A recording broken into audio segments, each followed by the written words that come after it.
Expert Talk di Bali in Your Hand Podcast, bring in your hype and headlines.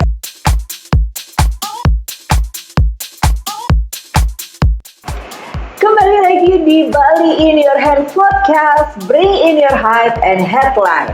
Expert Talk bersama saya Kimi sebagai host akan menghadirkan Expert Talk yang memang expert di bidangnya, khususnya untuk para pelaku UMKM nih mendapatkan ilmu dari salah satu program yang disampaikan. Untuk episode kali ini kita akan membicarakan tentang implementing sustainability for UMKM, menghadirkan salah satu Bali in Your Hand co-founder dan juga practitioner yaitu Rahmi Fajar Harini atau Mbak Ami untuk memberikan ilmunya. Hai Mbak Ami. Halo Mbak Kimi. Kita ketemu lagi.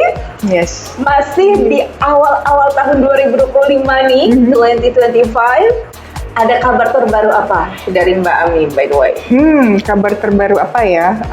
Pastinya kita nih udah siap untuk implementasikan program-program untuk 2025 karena kita kan ada government baru ya, gubernur baru, terus juga presiden baru. Pastinya kita sangat excited banget dengan program-program yang dulu dicanangkan dan juga melihat implementasinya, terutama dalam kaitan sustainability. Jadi I was looking forward for 2025 for the new cabinet, the new leader in the government. Yes. Yes, betul sekali. Kalau bicara tentang sesuatu yang baru, tentu saja untuk teman-teman UMKM juga harus tahu nih ada yang baru di episode kali ini gitu ya. Apa sih yang baru? Tentunya saja untuk berkelanjutan di bisnisnya sebagai pelaku UMKM. Kita harus cari dulu nih celahnya untuk para pelaku UMKM melakukan berkelanjutan di UMKM sendiri. Pengertian dalam generalnya sendiri deh, Mbak Ami, itu apa sih implementing untuk sustainability for UMKM itu? Ya, untuk UMKM kayaknya ini juga konsep untuk semua ya. Jadi berkelanjutan itu apa sih? Kita mengenal dengan konsep 3P ya kan? 3P. People, Planet, Profit ya. Jadi kalau misalkan bisa untuk semua sektor, mau yang kecil, mau yang besar, kalau yang mengusung dengan sustainability atau keberlanjutan, kita harus mengenal 3 itu. Karena kalau bisnis model yang sebelumnya adalah profit oriented, jadi hanya economical aja. Gimana caranya untuk cuan-cuan dan cuan. Tapi sekarang kita harus berpikir terhadap implementasi terhadap orang-orangnya, nggak hanya di luar sosial, tapi juga internal. Bagaimana kita misalkan ada jaminan tenaga kerja atau enggak, ada overtime dihitung atau enggak, gajinya apakah sesuai atau tidak. Itu yang bisa kita implementasikan untuk sosialnya. Dan pastinya kalau planet kita ngomongin tentang environment. Jadi apakah kita produksi kita dari segi hasil atau manufacture-nya, prosesnya itu memberikan dampak negatif nggak ke lingkungan, atau mungkin sekarang udah mulai melangkah kalau bisa saya mengurangi dampak negatif atau mulai berpikir bagaimana menjadikan dampak positif terhadap lingkungan. Itu dia, itu salah satu hal yang dibuka gitu tentang teman-teman UMKM gitu ya, khususnya untuk berkelanjutan. Karena gimana pun juga ya, keberlanjutan usaha mikro, kecil, dan menengah UMKM sendiri gitu ya, adalah kemampuan usaha untuk terus beroperasi atau berkembang dalam jangka panjang. Nah, nggak mau kan bisnis UMKM teman-teman hanya dalam jangka waktu tertentu saja, maunya sampai nanti berlanjut dan nantinya juga bermanfaat seperti itu. Oke, nah sekarang yang menjadi pertanyaan adalah untuk memiliki daya saing dan keberlanjutan UMKM sendiri itu kan diperlukan beberapa strategi gitu ya, Mbak Ami. Ada mungkin yang ingin Mbak Ami share di sini strategi apa saja untuk teman-teman pelaku UMKM yang sedang menyimak? Oke, untuk UMKM karena skalanya mikro ya, atau medium ya kan. Kita tidak hanya menawarkan produk atau jasa, sekarang ini kita harus juga adanya digital presence ya kan. Jadi itu mungkin yang selalu juga salah satu pilar dari Bali in Your Hands adalah kita dapat memfasilitasi tentang pentingnya itu digitalisasi digital. Nah, karena sekarang itu kita nggak perlu misalkan buka toko untuk skala yang kecil ya kan, karena buka toko itu punya toko fisik itu tuh udah sesuatu yang mungkin ada additional cost ya kan. Tapi bagaimana kita bisa ada di digital presence. Jadi kita tuh bisa diketahui, bisa diketemukan ya kan di dalam bentuk digital platform gitu. Jadi mungkin salah satunya adalah strateginya seperti itu. Dan kalau misalkan sudah mengusung tentang keberlanjutan, pastikan itu di dalam voice-nya, di dalam digital presence-nya itu bisa dikemukakan dan bisa dikomunikasikan. Karena itu adalah bisa membuat daya saing antara satu pelaku UMKM dengan UMKM yang lain. Jadi walaupun kita micro nih, walaupun kita small, tapi kita sudah concern tentang keberlanjutan. Misalkan kita sudah tidak memakai plastik, ya kan? Itu bisa meningkatkan digital presence yang lebih baik dan meningkatkan competitiveness terhadap UMKM yang lain. Gitu. Jadi dua hal tersebut, keberlanjutan harus di voice out dan juga harus mulai memikirkan bagaimana digitalisasi ini adalah satu peran yang harus dilakukan oleh UMKM. Oke, itu dia. Karena bisa jadi nih ya, yang sekarang sedang menyimak juga masih sedikit bingung gitu dengan pengertian jangka panjang atau keberlanjutan tersebut. Dan betul yang disampaikan oleh Mbak Ami, digitalisasi itu sangat penting karena di sini juga disebutkan bahwa di mana konsep bisnis yang memiliki manfaat untuk jangka pendek maupun jangka panjang yang sifatnya berkelanjutan mempunyai manfaat yang dimaksud tidak terbatas pada keuntungan materi atau profit saja, dan salah satunya harus menggunakan inovasi teknologi di sektor digitalisasi tersebut. Untuk digitalisasi, kira-kira apa sih yang harus dilakukan oleh teman-teman UMKM sebagai UMKM-nya ini akan berkelanjutan dan terus untuk jangka panjang, Mbak Ami? Jadi dalam proses digitalisasi kita kan harus buat konten ya. Konten itu harus ada isinya, story-nya apa yang mau dikemukakan.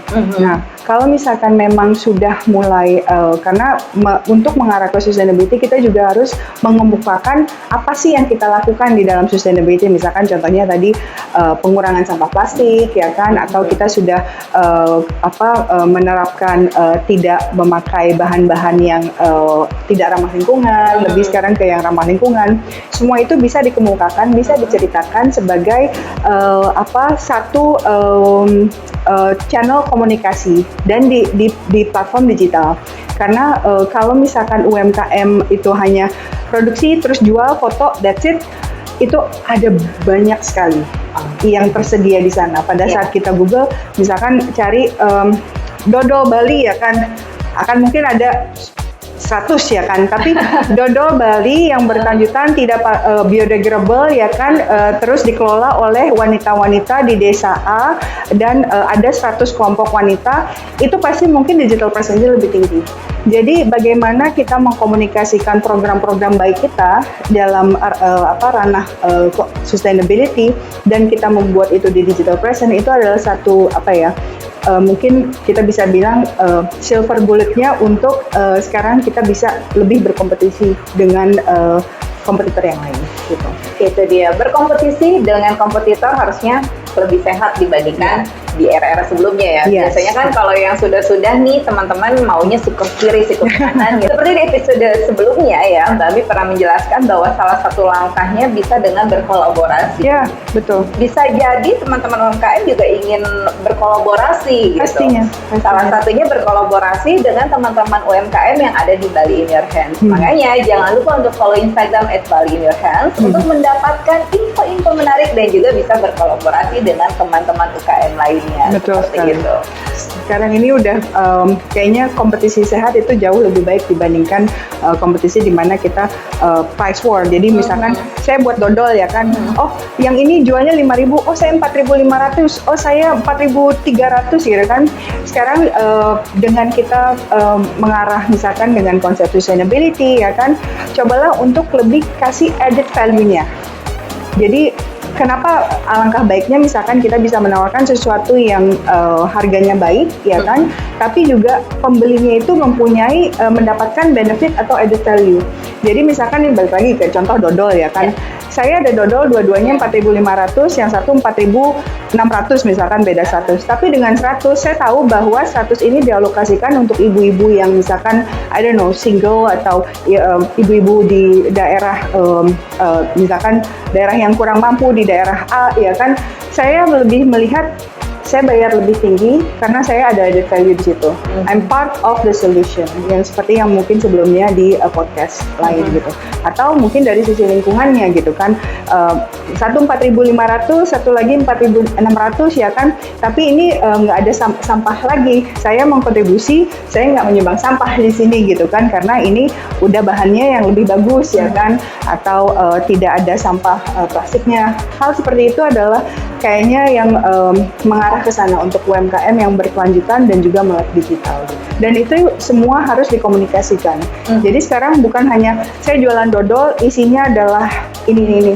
Tapi what is the process, what is the story, appealing, give the added value, reason for customer untuk saya memilih ini deh dibandingkan yang ini. Kita nggak ngomongin sekarang lagi untuk masalah harga-harga come second sekarang.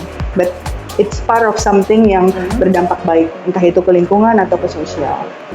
Oke, jadi memang untuk implementasi berkelanjutan di UMKM ini banyak sekali hal-hal yang bisa dicontoh gitu ya. Tadi Mbak Ami sudah menyampaikan bahwa kita harus sadar pertama UMKM kita ini mau dibawa kemana. Kalau memang mau dibawa terus dalam jangka panjang, yang paling menarik berinovasinya adalah tadi digitalisasi era. Pasti. Dan harus melibatkan pihak-pihak tertentu gitu supaya kita juga bisa menghasilkan satu usaha UMKM yang dampaknya bukan untuk keuntungan diri kita sendiri tapi juga orang-orang di sekitar kita, di lingkungan kita seperti itu. Ada nggak sih UMKM dari teman-teman Bali In Your Hands sendiri yang sudah bergabung gitu dan sudah menerapkan sistem seperti ini?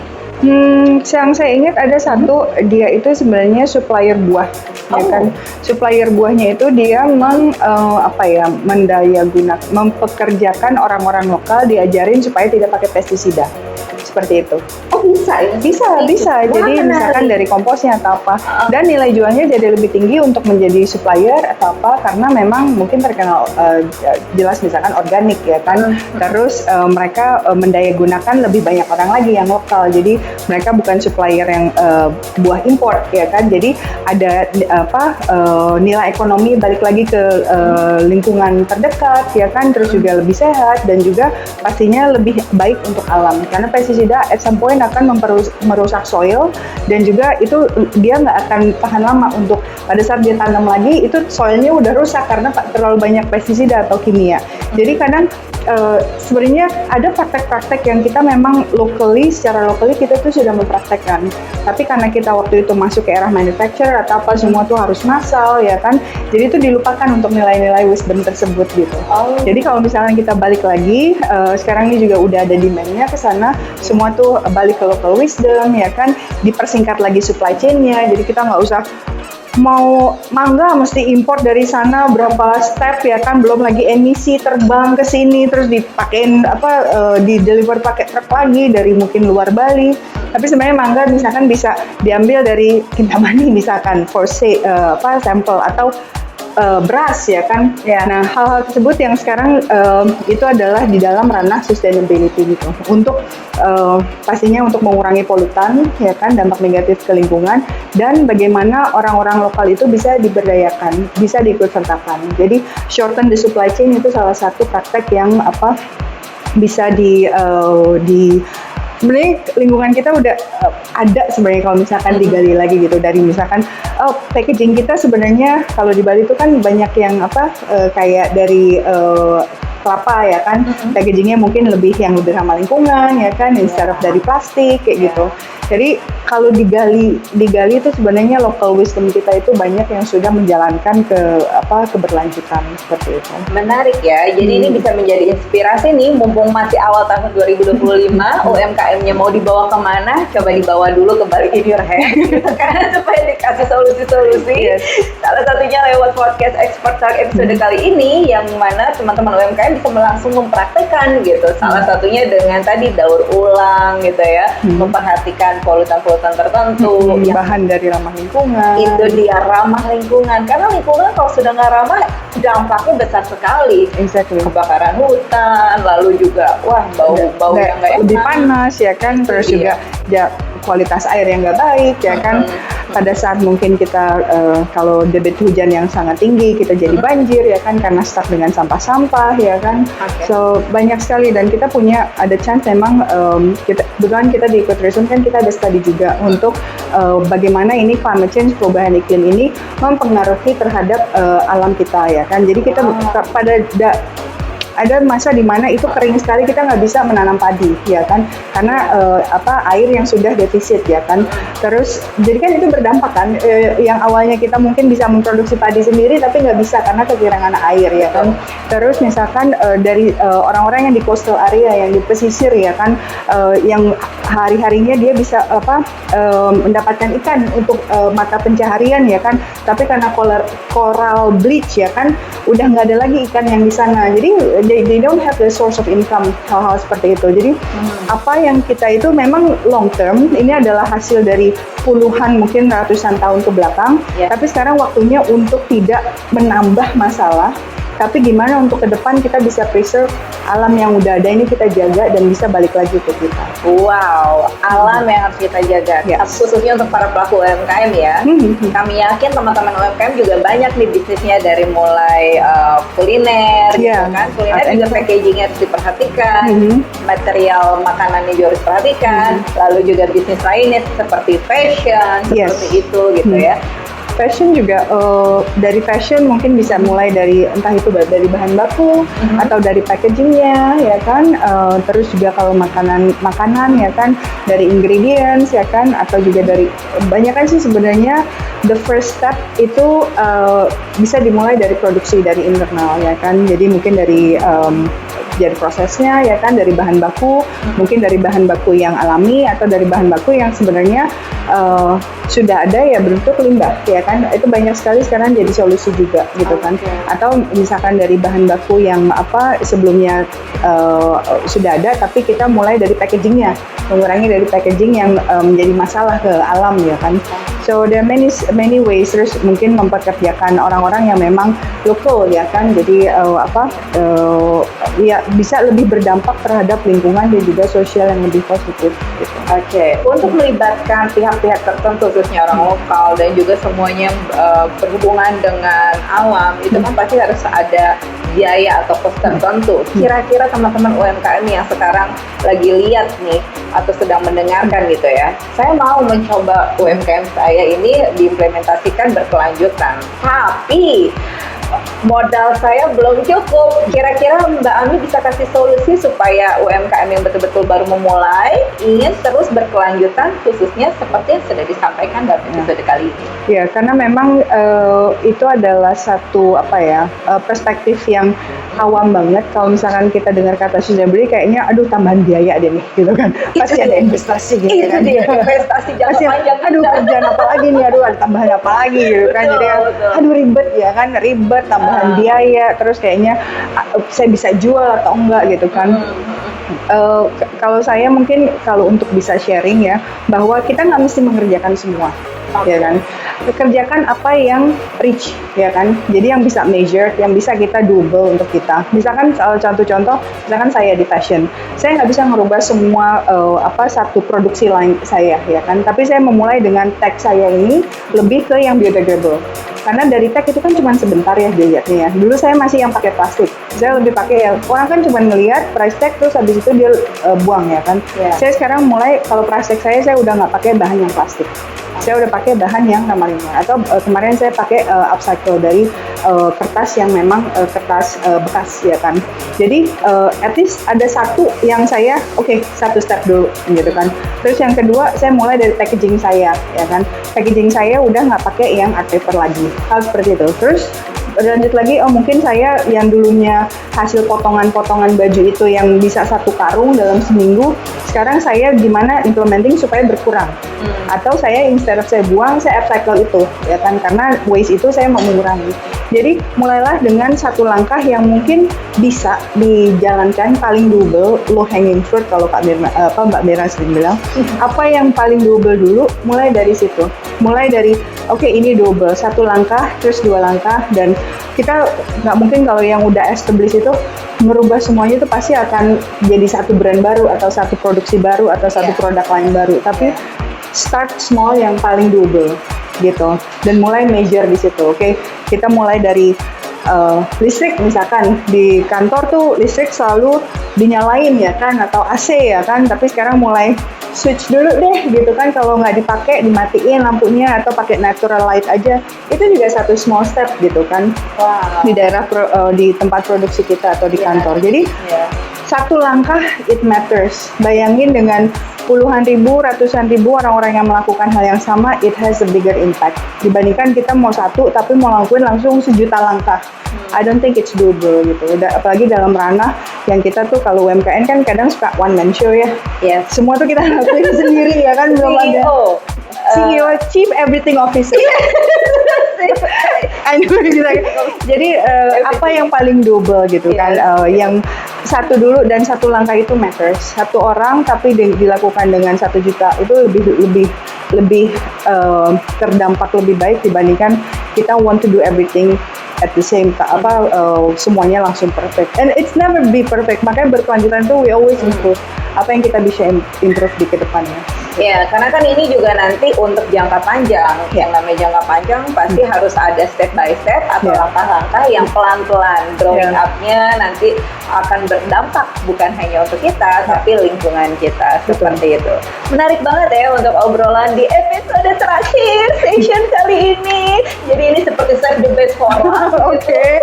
Semoga juga yang terakhir ya. Semoga kita makin banyak omongan. Lanjutan teman untuk email yang harus ya. Oke. Harus berkelanjutan. Oke. Nah, sekarang apalagi yang ingin disampaikan oleh Mbak Ami gitu ya, yang tadi sudah banyak disampaikan untuk teman-teman UMKM supaya punya semangat agar challenge-nya tadi kan banyak gitu ya, khususnya menggandeng orang sekitar akan sadar lingkungan. Itu kan poin penting. Apalagi sih Mbak kira-kira yang harus dilakukan oleh pelaku UMKM?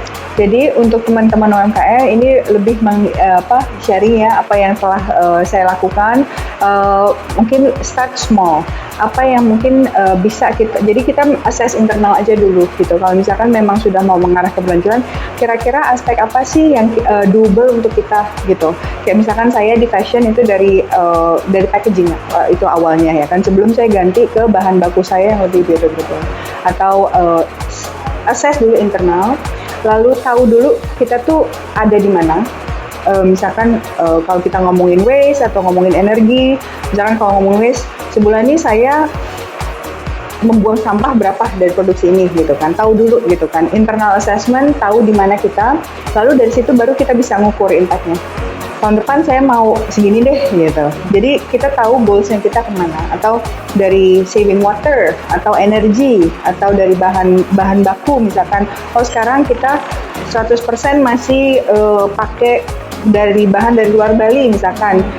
Mungkin tahun depan saya udah mulai kayaknya ini bisa produk lokal nih gitu kan. 1 item ya kan atau 2 item. Jadi mulai dulu size internal, lalu berapa, lalu baru kita bisa ke depan saya mau achieve ini. Jadi tahu measurement-nya untuk improvement seperti itu.